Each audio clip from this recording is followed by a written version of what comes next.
दिल्ली के पास हापुड़ के ब्रजघाट पर एक चौंकाने वाला मामला सामने आया है। यहाँ कुछ लोग दाह संस्कार करने पहुंचे, लेकिन अर्थी पर शव की जगह एक पुतला था। पुतले को कफन से ढककर शव होने का नाटक किया गया। आखिर क्या है पूरा मामला, एक रिपोर्ट।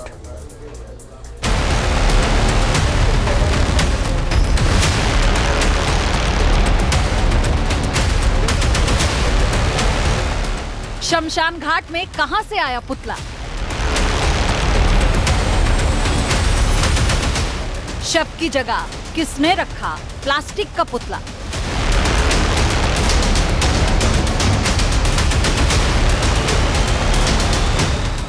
अर्थी पर पुतला दहन कौन करना चाहता था?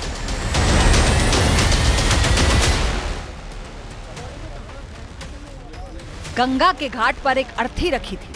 अर्थी पर एक शव को ढककर रखा गया था। उसके दाह संस्कार की तैयारी चल रही थी। इतने में हंगामा मच गया। भैया दुकान पे मेरा लड़का काम करता है। शव को जलाने के लिए आए लोग भागने लगे। अफरा तफरी मच गई।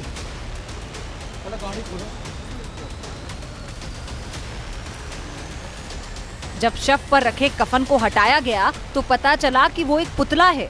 ठीक वैसा ही प्लास्टिक का पुतला जो कपड़े की दुकानों पर लगाया जाता है। इसे देखकर लोग हैरान रह गए। सबकी आंखें फटी रह गई। अर्थी पर प्लास्टिक के पुतले को देखकर लोग चौंक गए कि आखिर माजरा क्या है। नगर पालिका के अधिकारी पहुंचे, पुलिस भी आई और जांच शुरू हुई तो हैरत अंगेज खुलासा हुआ। पूरा मामला हापुड़ के गढ़ मुक्तेश्वर का है, जहां ब्रजघाट पर कुछ लोग दाह संस्कार के बहाने पहुंचे। चश्मदीदों ने बताया, हरियाणा नंबर की I-20 कार से कुछ लोग शमशान घाट आए थे। वो शव दाह का नाटक करने लगे, लेकिन वो काफी हड़बड़ी में थे। उन्होंने अंतिम संस्कार से पहले धार्मिक क्रियाएं नहीं की और जल्दबाजी में शव को जलाने की तैयारी करने लगे। इसे देखकर स्थानीय लोगों को शक हुआ। उन्होंने छानबीन की तो शव को लेकर आए लोग घबरा गए। स्थानीय लोगों ने नगर पालिका के कर्मचारियों को सूचित किया। इसके बाद नगर पालिका कर्मचारियों ने शव से कफन हटाकर देखा तो वहाँ प्लास्टिक का पुतला रखा था।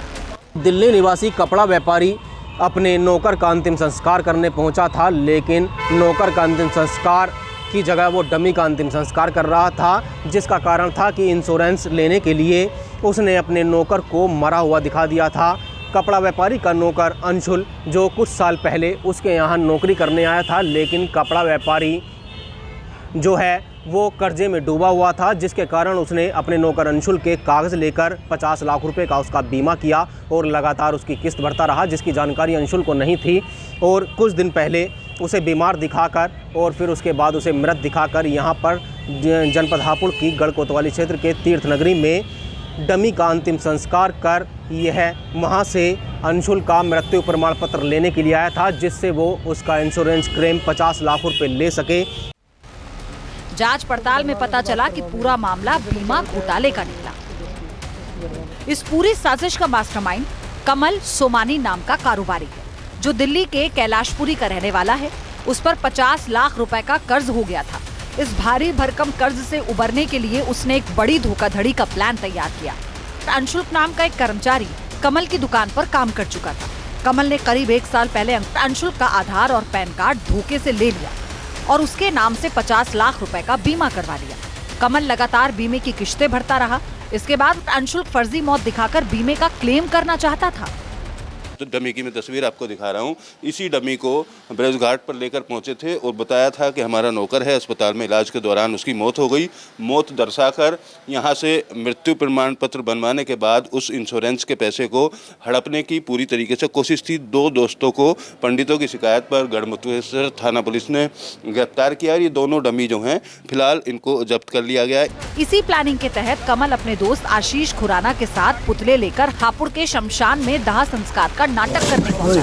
वो पुतले को जलाकर अंशुल का नकली डेथ सर्टिफिकेट हासिल करना चाहता था, जबकि सच्चाई ये है कि अंशुल जीवित है। पुलिस ने इसमें जानकारी की तो ये बात सामने आई कि कमल सोमानी पुत्र श्रवण सोमानी निवासी दिल्ली के ऊपर एक 50 लाख का कर्जा था और उसी कर्जे से मुक्ति पाने के लिए उन्होंने अपनी ही दुकान में काम करने वाले अंशुल कुमार पुत्र धर्मराज निवासी दिल्ली के नाम पर उन्हें बिना बताए 1 वर्ष पूर्व 50 लाख का इंश्योरेंस कराया था और मृत्यु प्रमाण पत्र प्राप्त करने के लिए कूटनीति से डमी का अंतिम संस्कार करने के लिए ब्रिजघाट आए थे। पुलिस ने इसमें एफआईआर पंजीकृत कर ली है और अन्य वैधानिक कार्रवाई प्रचलित है। जब अंशुल से इस बारे में बात की गई तो ये बात सामने आई कि उन्हें इस बारे में कोई जानकारी नहीं थी और वो स्वस्थ हैं और प्रयागराज में अपने निवास पर रह रहे हैं। पुलिस की पूछताछ में पहले तो कमल बहाना बनाता रहा, लेकिन जब सख्ती बरतने पर उसने सच उगल दिया।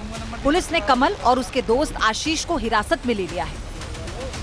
कमल की गाड़ी से पुलिस को 2 और पुतले बरामद हुए। इसके बाद सवाल खड़ा हुआ कि क्या ये मानव तस्करी गिरोह की साजिश हो सकती है?